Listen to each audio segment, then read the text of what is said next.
Angelina Sondah tak gengsi gendong ayam dari lapas, bikin Aliyah Masaid geleng kepala. Angelina Sondah kini tengah berbahagia dan bersyukur karena penantiannya kini terwujud. Angelina Sondah baru saja bebas dari penjara setelah 10 tahun menjalani hukuman penjara karena kasus korupsi. Istri mendiang Aji Masaid ini pun tak mampu membendung rasa syukur dan bahagia akhirnya bebas. Angelina Sondah menghirup udara bebas pada Kamis, tanggal 3 Maret tahun 2022. Ada momen menarik saat perempuan yang akrab disapa Angi itu keluar dari lapas menggendong hewan peliharaannya. Bukan kucing atau anjing, Angelina Sondah menggendong ayam. Ia keluar dari lapas Pondok Bambu, Jakarta Timur sekira pukul 6.30 waktu Indonesia Barat. Bebas dari penjara, Angelina Sondah langsung menemui anak-anaknya. Setelah bertemu dengan anak-anaknya, ia mengajak mereka semua untuk nyekar ke makam Aji Masaid.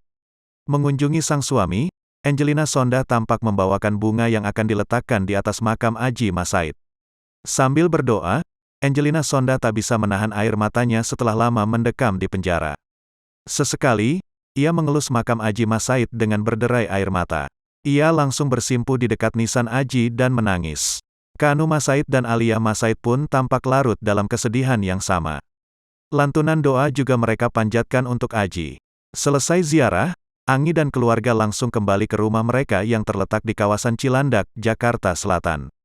Saat di rumah, Angi pun tampak meluapkan kebahagiaannya bisa kembali berkumpul bersama anak-anak dan keluarganya. Dalam kesempatan itu, ada sebuah momen menarik saat Angi mengajak anak-anaknya bermain dengan seekor ayam berwarna putih. Ayam yang diberi nama Spiki itu rupanya merupakan hewan peliharaan Angi selama berada di rutan. Dia sedih pas tahu aku mau keluar jadi, ya, sudah kubawa saja, kata Angi sambil tertawa lepas. Angi juga terlihat memperkenalkan ayam jenis American Silky itu ke Kanu dan Aliyah. Ini Kanu dan ini Aliyah, kata Angi sambil menggendong ayam berusia 1,5 tahun itu. Ini aku enggak paham deh, timpal Aliyah tertawa. Tak hanya asyik bermain ayam, Angi juga memanfaatkan waktu untuk berfoto bersama anak-anaknya dan juga keluarga di rumah. Angi juga sempat menyapa awak media yang menantinya di luar rumah. Hanya saja, ia tak bisa melakukan wawancara karena ingin beristirahat. Nanti kita janjian lagi, ya, soalnya ini aku seminggu sudah enggak tidur, jadi pengen istirahat dulu. Nanti kita janjian, pasti aku temui teman-teman media kok, ujarnya.